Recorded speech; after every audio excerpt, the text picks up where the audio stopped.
Oye, ¿no te ha pasado que terminas el día agotada, pero así fundida? Y cuando piensas qué hiciste, pues te das cuenta de que en realidad no hiciste gran cosa. Uf, sí. O sea, físicamente, porque tu cabeza corrió un maratón, no paró, repasando una conversación, planeando 1000 escenarios que chance nunca van a pasar, preocupándote por lo de mañana. Claro. Es súper raro. Es como tener el motor del coche a todo lo que da, pero en neutral. Muchísimo ruido, gastas gasolina, pero el coche no se mueve, ni un centímetro. Totalmente. Es la definición perfecta de estar ocupado sin ser productivo. Exacto. Y justo por eso me parece pero tan relevante el material que vamos a analizar hoy, que viene de un texto llamado Detener la rueda, dirección y creatividad. Me encanta el título. Porque choca de frente con esa experiencia que describes. Y sobre todo choca con lo que creemos que es la solución. Nuestra cultura te dice, si estás atorado, piensa más, esfuérzate más, échale más ganas. Glorificamos el hustle, el estar siempre, siempre activo. Justo. Si la rueda no gira, la lógica es que hay que empujarla con más fuerza. Pues sí. Y este texto propone una idea que de entrada suena a una locura, casi a una contradicción. A ver. Dice que el verdadero movimiento, la creatividad, la dirección, no nacen de empujar más fuerte, Sino de... de hacer exactamente lo contrario. Nacen de la quietud.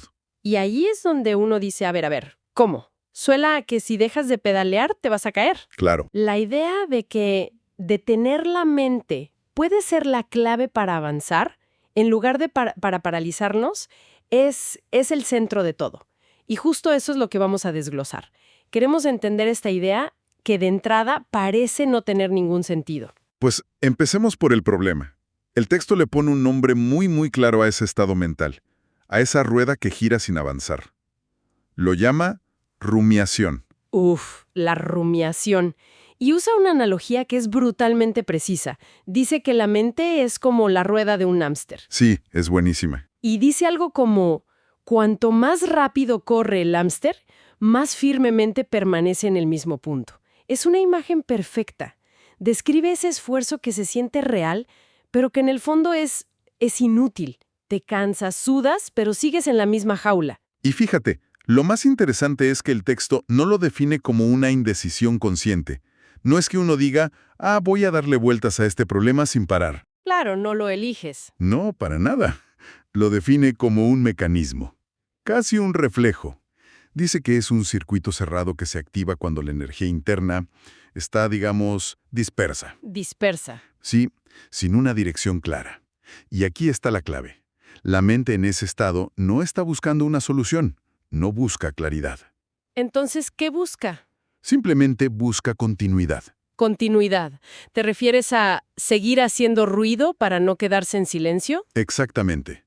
Como si el silencio fuera un vacío incómodo y la mente prefiere llenarlo con lo que sea, aunque sea el mismo pensamiento repetido 1000 veces. El objetivo del mecanismo no es resolver, es simplemente seguir girando. ¡Wow! Y las consecuencias son muy físicas, no es algo abstracto. El texto habla de un desgaste, un cansancio, una confusión que se sienten en el cuerpo. Una sensación de estancamiento que es casi palpable. O si ya me subí a la rueda del hámster, porque se pueden sentir muy parecidos. Yo creo que la diferencia está en la cualidad de la energía. Cuando resuelves un problema de forma productiva, hay un sentido de avance. Ajá. Aunque sea chiquito, los pensamientos se conectan, evolucionan, abren nuevas puertas. Es un proceso, digamos, lineal. La rumiación, en cambio, es un bucle. Es circular. Ok. Son los mismos 2 o 3 pensamientos, las mismas emociones, una y otra vez. Si después de una hora de pensar te sientes más cansada, más confundida y en el mismo lugar, lo más seguro es que estabas en la rueda. El pensamiento funcional energiza, la rumiación drena. Queda mucho más claro. Es la diferencia entre caminar a un destino y correr en una caminadora. Exacto. El esfuerzo es real en ambos, pero solo en uno hay desplazamiento. Vale. Entonces, si ya identificamos que estamos en la rueda, agotados, sin avanzar, ¿cómo nos bajamos? Pues aquí viene la parte más paradójica y simple de todas. La solución no es un plan de 10 pasos ni nada complejo. No. Es una sola palabra: quietud. La quietud interior. Híjole, quietud. Suena bonito, pero también me suena pasividad, a sentarse a esperar que las cosas se arreglen solas. Entiendo. Me imagino a alguien con un problema urgente y le dicen, tú solo quédate quieta. Y pues la reacción es, claro que no, tengo que hacer algo. No es una invitación a evadir. Entiendo perfecto el escepticismo. Y por eso el texto se esfuerza muchísimo en aclarar lo que no es la quietud. A ver, No es apatía, no es un espacio vacío, no es ausencia de vida. La define con una frase que para mí es el corazón de todo el argumento. ¿cuál es? La quietud es ausencia de interferencia. Ausencia de interferencia. O sea, no es no hacer nada, sino más bien dejar de estorbar. Exacto, justo eso.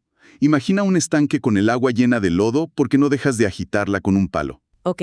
La solución no es echarle un químico, es simplemente sacar el palo y dejar que el lodo se asiente por sí mismo. La quietud es sacar el palo de la mente, es dejar de añadirle ruido, análisis, juicio. Y entonces, ¿qué pasa?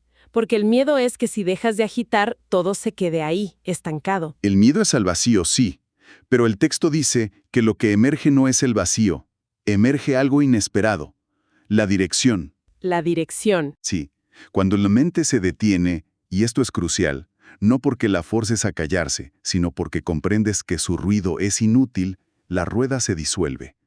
Y en ese espacio que se abre, surge una inteligencia que no es la del análisis. ¿Qué tipo de inteligencia es? Es una que viene de, la fuente la llama, la disponibilidad total del sistema.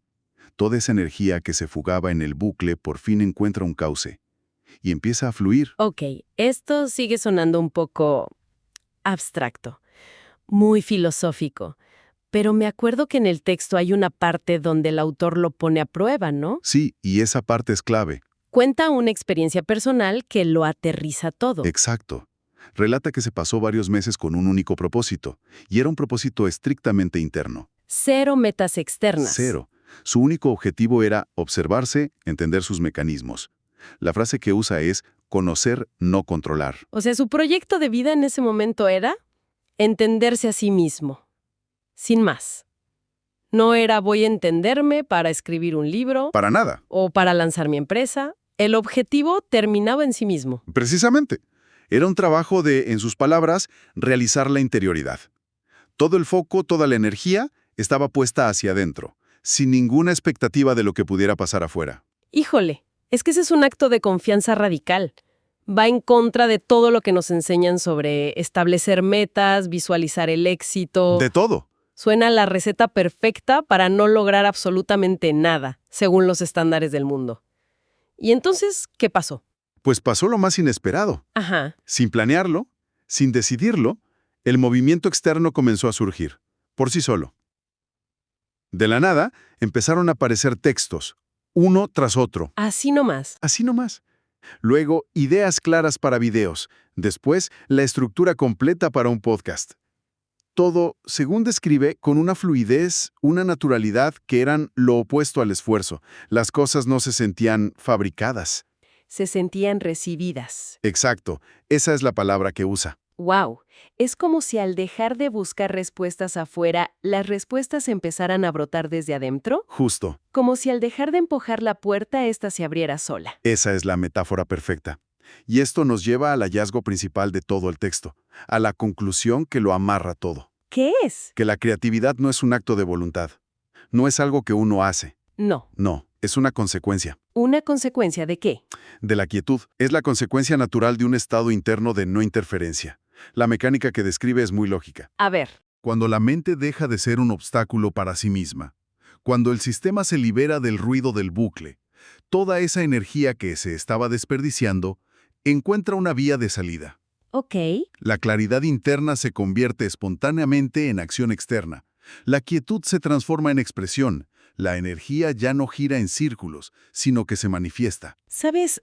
Me acordé de algo que he leído sobre cómo muchos científicos o artistas tienen sus grandes ideas no cuando están en su escritorio forzándose a pensar, sino cuando están en la ducha o caminando o a punto de dormirse, justo en esos momentos en que la mente se relaja y deja de presionar. Es exactamente el mismo principio.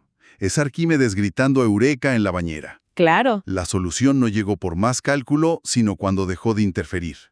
Y hay una frase en el texto que leíste que para mí resume esto de una manera increíblemente potente. Me saltó de la página. A ver, déjame adivinar. Es la que dice, no elegí este despliegue. Me encontró cuando dejé de girar sobre mí misma. Esa misma. Es que es una frase que le da la vuelta a todo, ¿no? Totalmente. Estamos acostumbrados a pensar que nosotros somos los agentes, los que hacemos la creación. Y esta frase propone que la creación es algo que te encuentra a ti cuando dejas de estorbar. Es un cambio de paradigma brutal. Pasar de ser la hacedora ansiosa a ser la receptora disponible. Justo eso. Entonces, a ver si entendí bien todo el hilo. Empezamos con esta sensación de estar atrapadas en una rueda mental, gastando energía sin ir a ningún lado. Correcto. Un bucle que se alimenta a sí mismo para evitar el silencio. Y la salida no es correr más rápido, sino atreverse a detener la rueda. Por completo. Aceptar la quietud, que no es pasividad, sino dejar de interferir. Dejar de meterle ruido al sistema. Y cuando ese ruido cesa, la energía que se desperdiciaba se canaliza sola y emerge como dirección, como acción, como creatividad. Exacto. No porque la fuerces, sino como una consecuencia natural de que ya no hay nada que la bloquee. La paradoja se resuelve. Para avanzar, primero hay que detenerse. Has trazado el mapa perfecto. Y el texto lo sintetiza con una idea final de coherencia. Dice que el propósito interno no busca resultados externos, pero los produce por coherencia. Coherencia. Sí, es como un río. Si quitas las presas y los troncos, el agua fluye hacia el mar. No tienes que empujarla. El agua sabe a dónde ir. Solo tienes que quitar los obstáculos. Justo. Cuando el ruido interno cae, la vida se mueve. Cuando dejas de empujar, avanzas. La quietud no detiene la vida, la libera. Esa es la frase final, ¿no? Es el resumen perfecto. El resumen perfecto. Pues esto me deja pensando muchísimo. Sobre todo en esa idea de identificar la propia rueda, porque supongo que cada quien tiene la suya, ¿no? Para algunos será una preocupación sobre el dinero, para otros una relación. Sin duda. Y quizá esa es la reflexión más útil que nos podemos llevar de todo esto. A ver. Si aceptamos que el movimiento más auténtico no viene de correr más rápido, sino de dejar de girar, valdría la pena hacernos una pregunta muy honesta. ¿Cuál es la rueda principal en la que gira nuestra mente día a día? Uf, qué buena pregunta. ¿Cuál es ese tema, ese diálogo interno que nos consume la energía sin llevarnos a ningún lado? Y pues la pregunta del millón. ¿Qué podría liberarse, qué podría empezar a fluir en nuestra vida si nos atreviéramos, aunque fuera por un momento, a detenerla?